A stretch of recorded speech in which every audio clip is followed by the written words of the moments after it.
Potential landmark day in college football, college athletics as a whole. Welcome to the Voice of College Football, breaking down the game we all love, best discussion, debate, and analysis. Going to the article that's been posted in the last few minutes by Dennis Dodd of CBS Sports, the four main points to take away before we dive into the specifics would be, first and foremost, players being paid for their work on the field. Number two, players being compensated for NIL, meaning beyond the boosters, the collectives, but the name, image, and likeness that's tied to the video gaming industry. Point number three is possible end of the NCAA, and this being another nail in the coffin. And point number four, because of that, the further expanse and takeover and authority imposed by the SEC and the Big Ten. Let's get to the article posted by Dennis Dodd, CBS Sports. The SEC and Big Ten are at the center of developing a revenue sharing plan with players that would redefine college athletics for the future, CBS Sports has learned.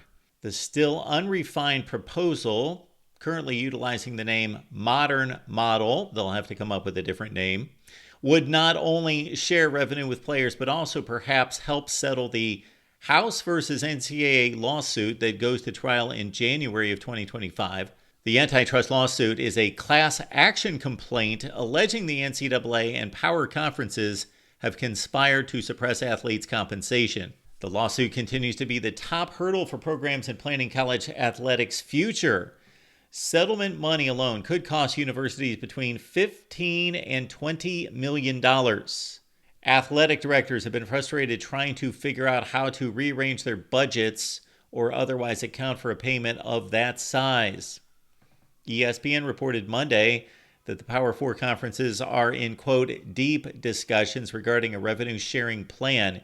It is not clear where that revenue would come from or how it would be distributed. So in regards to main streams of revenue, first and foremost, we have the television deals during the regular season with the various networks that go to the various conferences based on those agreements and affiliations.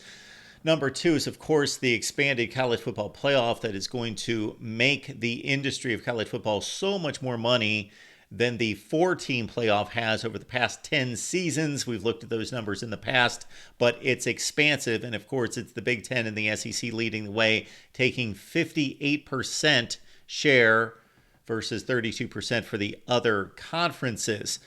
Next would be, you've got merchandise that is sold. You've got ticket sales. I don't know if they're going to go into those avenues and those paths of revenue. And then, of course, it's the gaming industry, which falls primarily under name, image, and likeness. Sources told CBS Sports the revenue sharing idea emerged from ongoing talks between the Power Four administrators.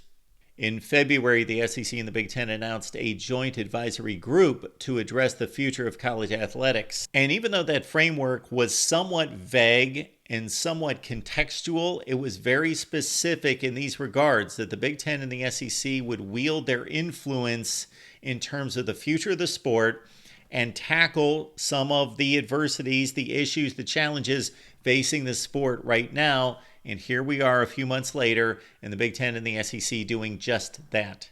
House plaintiff's attorney Jeffrey Kessler had no comment when reached neither about the plan nor the prospect of settling the lawsuit.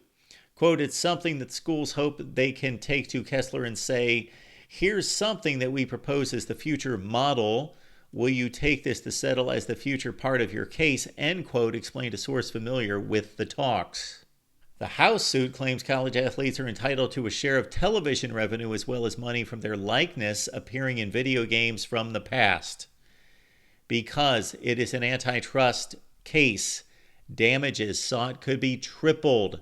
If the case goes to a jury and the NCAA loses, the association could be on the hook for at least $4.2 billion. And that could be the death blow of the NCAA. The organization does not have $4.2 billion. So that could be the end of the NCAA right there. Now, in regards to saving the sport from financial collapse, although that could be the end result of a case going all the way to trial and to the conclusion, expect this to be settled out of court and for those athletes to be compensated something less than $4.2 billion would be my guess in this case.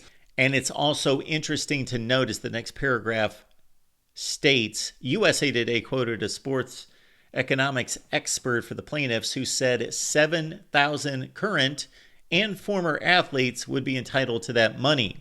So how is that figure going to be determined in regards to how many athletes, going back how far, should be compensated? Because this started becoming truly a business when television got involved on a regular basis, showing bowl games in the 1950s, but really having that weekly television contract, ABC, in 1966.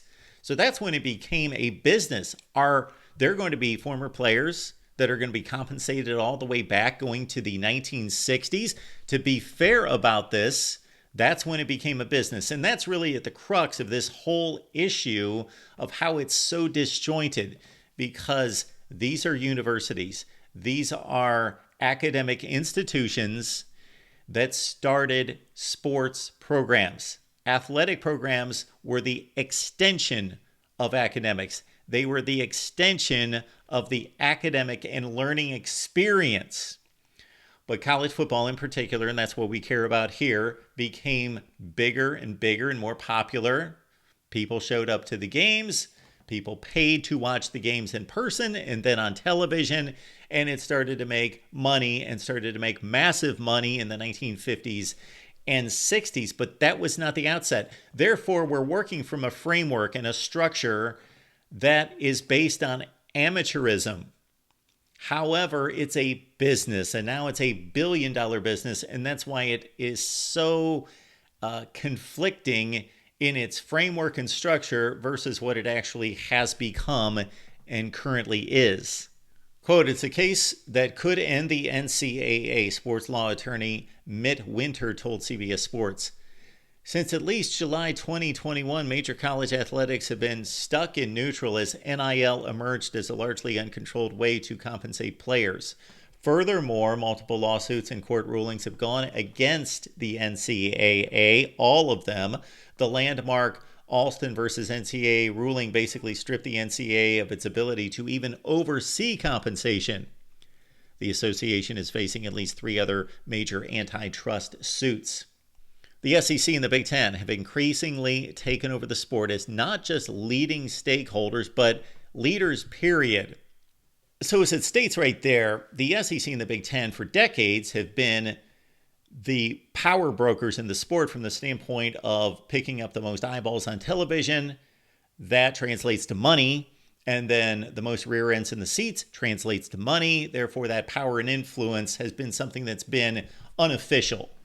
They have simply gotten their way most times and just reaped the benefits of being the most powerful and influential. But it was unofficial. Now we're in a situation where they are formally taking a leadership position, or almost formally. It's not formal in writing, but they are out front in the public, taking the lead, taking charge of the sport, as they pretty much indicated to us all in February with the advisory group announcement. The SEC and Big Ten have increasingly taken over the sport as not just leading stakeholders, but leaders, period. This was further evidenced by their recent demand to receive a combined 58% of college football playoff media revenue rights beginning in 2026, compared to the 32% by the other 2 conferences, ACC and Big 12. The conference's teams have combined to obtain 29 of 40 college football playoff slots across the first 10 years of the playoff. To be fair, we note that some of those appearances by SEC and Big Ten teams were as members of the Big 12 and the Pac-12. But now they come into the SEC and the Big Ten to make those 2 conferences even stronger. Your thoughts down below. We will continue this conversation. We will continue to take news items and then give our perspective. We will be going live throughout the next coming days to talk about this, and of course always get you prepared for the 2024 college football season right here at the Voice of College Football.